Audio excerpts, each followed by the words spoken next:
Hi everyone, it's Robin, Art Silent Crafts, and welcome to my studio. This is my WiP It Wednesday video where I'm going to show you the crafty goodness that I've been working on. Thank you guys for hanging out with me on Friday when I showed you how to make the scrunchy key fobs. So I only have the 4 that I made during that video because I'd planned on spending Mother's Day weekend, which I hope everyone had a great weekend, whether you did Mother's Day type things or you just enjoyed your weekend. As we're coming into the beautiful summertime weather, I know more and more people are doing fun summertime things. I went outside and watered the tomato plant. I think I may have taken a picture, but I know I took a picture of our second tomato plant on the other side of the house. There's another one growing, and this one's growing nice and tall. It's in a good location, I guess, because the other one is just kind of fallen over on a sidewalk, but I think I have a picture of the new tomato plant. You should be seeing it. I don't know where it goes. I haven't done it enough yet. Anyway, so I have these, and then I also made scrunchies. Nope. And then I also made a bunch of other key fobs. Let me show you. You know me, why make one when you can make 30? My schedule for today is to edit this video and then to take pictures and get the key fobs listed into my Etsy shop. So I have some nice ones that I would consider. Hold on, I gotta set that end down somewhere.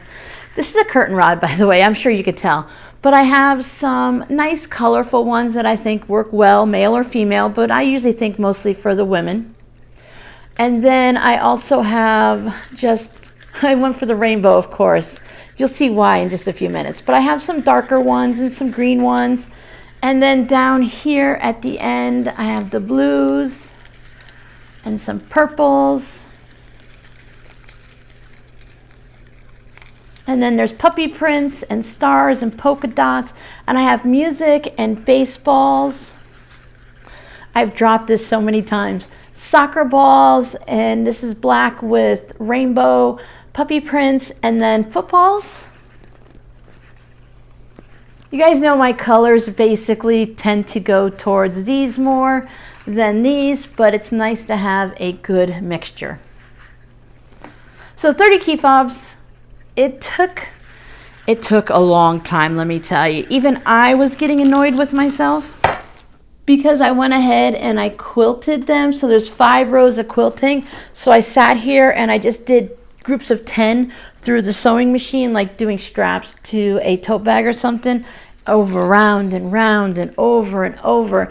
And after I got to the last group, I'd had enough. I wanted to work on my rainbow note cards, but I just got tired of running the sewing machine, and that's just running a bunch of lines through it and quilting it too. So I said, forget it. I'm done for the weekend, and I worked on something else. So all of these are going into the shop. If you're wearing earbuds or headphones, watch out. These containers are great to store things like this because they just sit in it nicely and they don't squish everything. You can either lay everything down flat or you can stand everything up. And when you hear the number 30, it sounds like a lot, but when you look at it, it doesn't look like a lot. I've been watching a lot of people who are doing craft fairs this summer. I'm just not in a position to do a craft fair this summer, but this doesn't look like a lot for them to take to their craft shows. By the way, if you look on Ikea, they still have these. These are the curtain rods that I had in front of my sewing station when I was in my own house in Cape Coral, and I had those metal pails hanging from it, and I put scissors and pens and stuff like in it. If you want just a simple basic curtain rod, it has this little round plastic donut on the end. They're still $1.49 on Ikea. Now, I only spent 49 cents on mine, so I think I got like 10 of them or something. But again, if you're looking for them, just look up white curtain rods on Ikea and look for the one, sort them by price or something. It was only $1.49 when I looked at it a couple weeks ago. We didn't have an Ikea near us in Cape Coral without driving for 3 or 4 hours, but there's an Ikea somewhere nearby here. I remember looking for it, and we're like, hey, we can go to Ikea. It could be right here in Surprise for all I know. I still haven't made it all the way around town yet. I just have a pile of things here. I'm going to work through it one by one in no particular order. But these are the community blocks that just came in this past week. I have not been to the post office. Today's Monday, and I don't know when I went to the post office. You'll see these on the community tab, and they're over on Patreon. So if you want to get a nice look at them We have two up here, one from the UK with the crown and one from the US. I think that's Statue of Liberty, right? Yep, Statue of Liberty. So I love it. Leslie made these and she always does some type of a contrast between the UK and the US, or a companionship, or however you want to look at it. I just love seeing what she makes.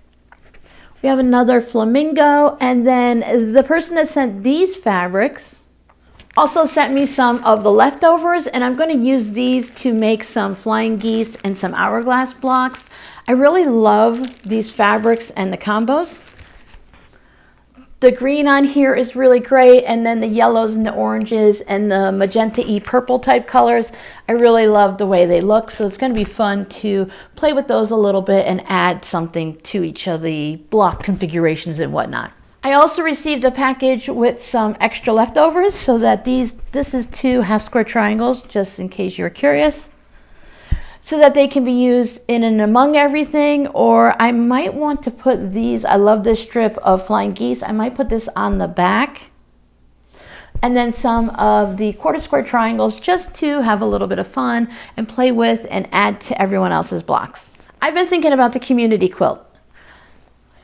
First, I want to say thank you guys to everyone who's made your blocks. They are all amazing. You guys have been doing a great job. I love the thought that you put into your blocks and your fabrics and which combos you've made. You've made some for me and some for you, so it's a nice mixture.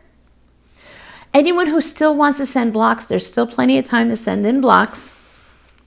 And remember, if you just don't have time to send in a completed block, just send in a fabric. You can cut the pieces based on a tutorial you've seen or the one I've shown, or paper piecing. If you decide to paper piece and you want to send me the fabric to do it, please send me a printout of the paper piecing so I know exactly what you're working on, or send me a link to whatever block you were looking to make. But if you've run out of time, or you feel like you're never going to have time, just cut out the pieces. You should still be able to send it easily into an envelope with 1 stamp, and then just mail it to me, because I really don't mind sewing up a few blocks.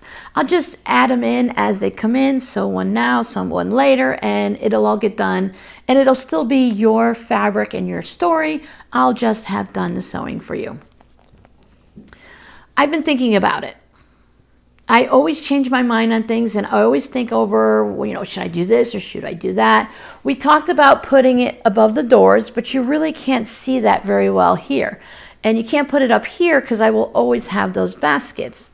We talked about making a big quilt and covering up here, but once I start making fabric baskets for here, I think I'm going to want to leave it like that, because that will become much neater. And every time I put a covering on my bookcases to keep the cats out, they always want to burrow behind it. It becomes a dark and cool place for them to lay. So what I've been thinking about is, one of my other ideas originally was to put 2 of them, 1 down each panel of the door. I'm sure you can see that there's 2 doors there. So that way I can complete 1 now, and I can sew up what we have and then start on the second one. And for those people that still want to send one, but it might take them a little bit longer, we can always create a second one. So it would just be this 2 columns, 1 on each door.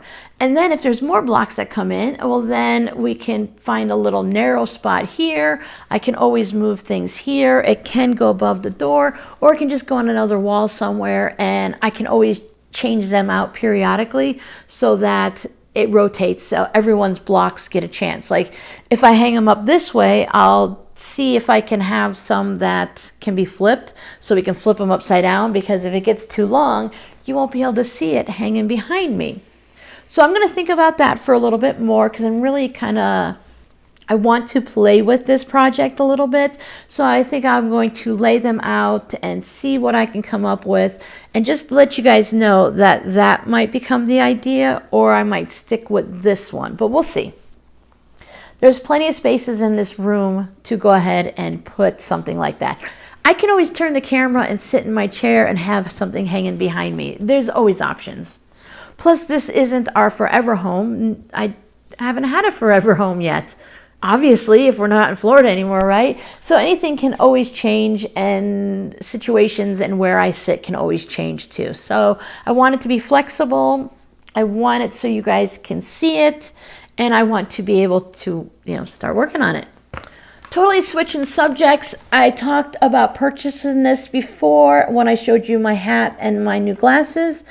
And I was going to try this. This is a Neutrogena Hydro Boost Hyaluronic Acid Moisturizer with sunscreen SPF 50. So I tested it out on my wrist all the way around. And I think I'm starting to have problems with something that's in the suntan lotion. I've had the suntan spray and not had any problems. I switched to a lotion and everything just, it got burning hot and it swelled up and it was all, you know, a rash and everything. So there was a horrible reaction on both of my wrists and the back of my hand. So I knew exactly where I put this and I hadn't done anything else because when I put it on day 1, when I woke up on day 2, everything was all broken out.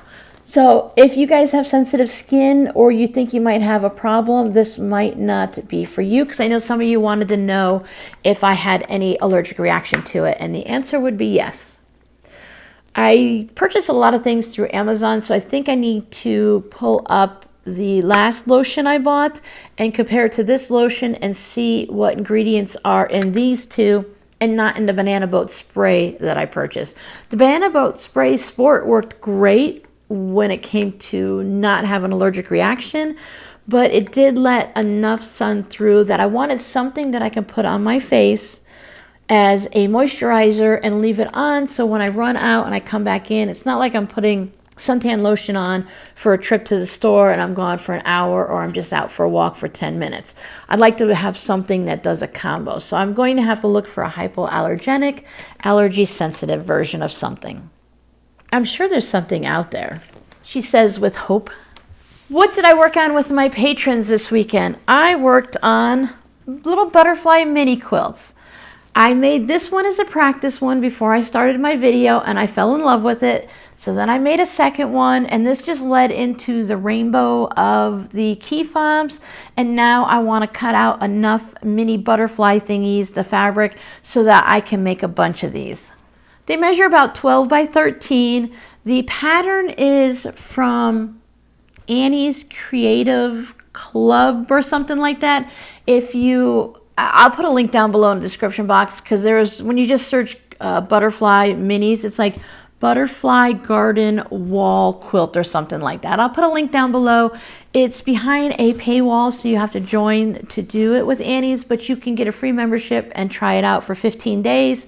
And it's really, really super easy to cancel.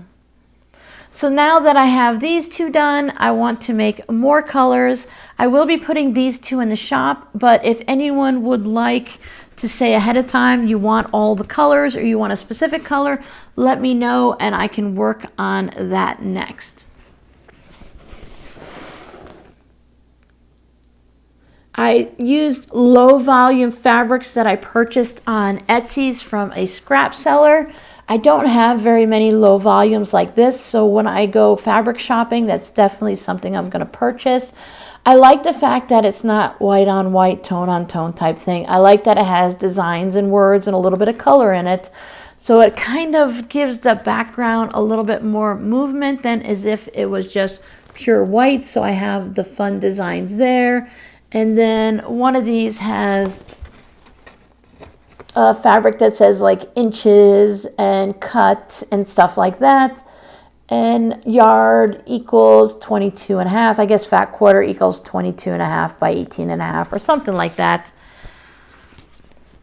Little heads up if anyone's interested in these. I do put a sew on label in the back and look how nice that label is. I've never had this happen before, but I had the label ended up folding over and I thought about taking it off, but it's sewn on underneath the binding. I sew it on first, the tag goes on first, then I sew the binding on, and then I top stitch the binding down. So there's a lot of stitching and everything that would have to get pulled off, and I thought, you know what, I don't think that really ruins anything. It has a nice little fold like it was meant to be, so I am going to leave that there. I will put a picture of it in the Etsy shop just in case it bothers someone, because I know some people it kind of irks them.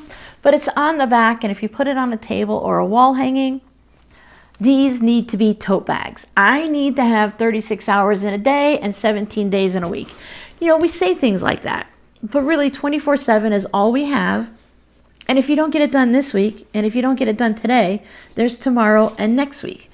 But I think like these need to be tote bags. I think I need to make 2 of every color so that one can be a tote bag and one can be a little wall hanging, table topper. I wouldn't put a bowl of cereal down on this as a placemat, but it could work. And then of course I'm using the same color on the back, and I will run into an issue when I get to certain colors, I'm sure. If that's not enough, I did work on some other things. My floss came in from 123 Stitch. So if anyone's looking for floss for the Scarecrow from the Fat Quarter Shop Stitch Along, they were only 66 cents a skein, and that's the same price that I found at my Michael's, and they had everything that I needed there. This is definitely an autumn color. There is nothing of me in there, but I'm thinking about changing the shirt on the Scarecrow from this color, which is like a denim, and then this is a darker denim. Like, so this is the overalls, and then this is the shirt with a cream. And I want to add like, oh, I don't know, maybe I'll do an orange or something to fit in with the autumn theme. But my first thought was pink or purple, of course, maybe an aqua, but that could be a little bit too bright. I thought the leaves looked brighter in the picture, and then when the floss came in, they're not super bright, but there are some fun colors in here, and I don't know why I don't take it out of the bag.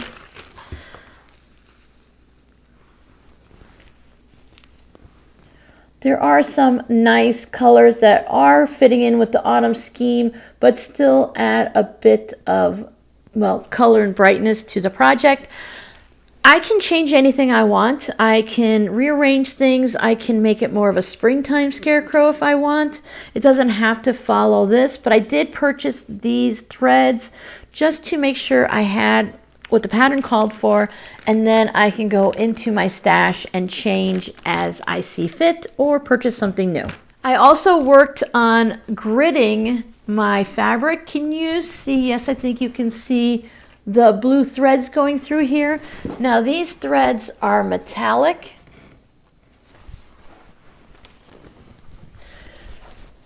I was thinking I would do a quick little tutorial on how I grid my fabric, and what I do is, for me, I grid every 10 groupings of stitches, so every 10 rows I put this metallic in.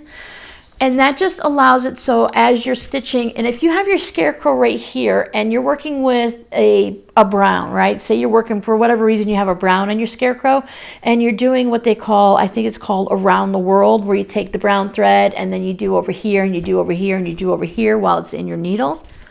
Or if you have the Scarecrow here and you need to go do leaves over here, this project is pretty easy. You could put your leaf anywhere you want, but if you want to put it right where it's meant to be, or you're working on another project, this is really easy. So when you look at it and you're like, I have to go 20 stitches over, instead of counting and hoping you got it right and counting it 12 times, you just go 10, 20, oh, it's right here, no problem. Do I have to go 60? Oh, 10, 20, 30, 40, 50, 60, and down 30, and it's right there, and I know I have it in the right spot. I find it really easy to do. It does take time. Some people draw the lines, but I'm going to show you how to do it with some metallic thread, and we'll go ahead and do that on Friday's video. Now everyone, just like in quilting, we all do things differently, so I grid a little bit different than other people do. You know me, it's got to be simple or I will get off track and I will mess it up.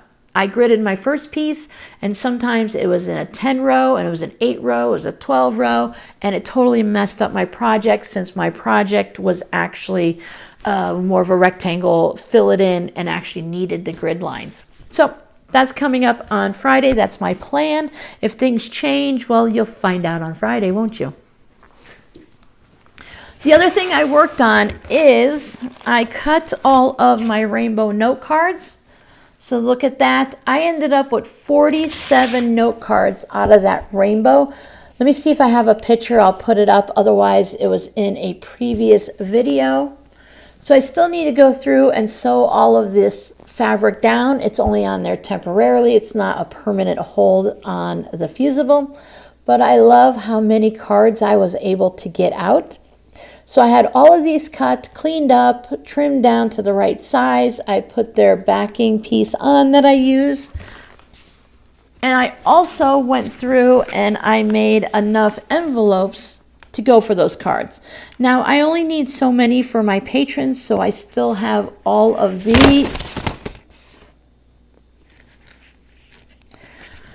So I only need this many for my patrons as their reward.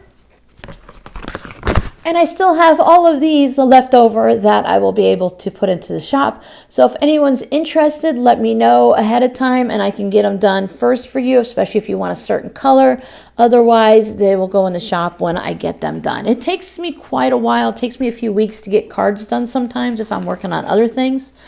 I was really happy with the way these came out because sometimes, as I had hoped, it had 2 colors on it. So as we moved from color to color, because I'm just going to drop these if I'm not careful, it had the different colors that worked on it. Some of them are all one color. Some of them have a couple. You'll find little bits with like the fun little Hello Kitty. That's what I like about these note cards is you never really know what you're going to find. So this one has nice longer strips. So it has the dragonflies. And then other ones just have more of a hodgepodgeness going to it. And I just think it works out really well no matter what it is. So thank you guys for hanging out with me, keeping me company while I did this. Now I have 12 more projects that are in my brain that I need to do. Again, I guess May is the month of rainbows. So I'm going to keep working on those. And as soon as I recuperate from all of the sewing with those key fobs, I'll start doing this. And what the reality is at the end of the day, I'll probably take a half hour. I'll set up. I usually use my little brother's sewing machine for things like this. I'll set that out here and I'll sew a little bit after dinner, or I'll start the day and I'll sew a few cards. I do these also in groups of 10. I find it just easiest, and I chain piece them through and I stitch them all down and clean them up. And then on the cards they go. The envelopes are all set and ready. I have the double stick tape. I have the little envelope, whatever that's called, the little inside tuck-in sleeve there. So I'm all set. I think that gets you guys all up to date and showing you everything that I've been working on. The tomato plant has like 7 little tomatoes on it. The big one on that side of the house. The one on that side just has some flowers. They haven't grown any tomatoes. The tomatoes are just itty bitty babies about the size of a green pea, but they'll grow pretty quick. I keep watering it in the morning or at night, depending on if I remember. I still need to go up to Lowe's and get a garden hose so it'll be easier. There is a spigot outside my bathroom window, and I just have a gallon pitcher that I fill it up, and I take the 7 steps and dump it over and fill it up and dump it over again, so it works out fine. I'm not in that much of a rush. You guys need a scrappy word. How about tomato? Do you guys eat tomatoes? I grew up eating tomatoes. We would eat them like apples. We had them for snacks. We had tomato sandwiches for dinner and made sauce and everything. As I got older, my gut decided it doesn't like tomatoes anymore. So I don't eat tomatoes, but I miss a nice tomato and cheese. And did you eat them? And if you did, was it Hellmann's mayonnaise or Miracle Whip? We were always a Miracle Whip family until I met my husband, and now we do Hellmann's, and I wouldn't change back. Thank you guys so much for hanging out with me. I will see you in the next video. Bye.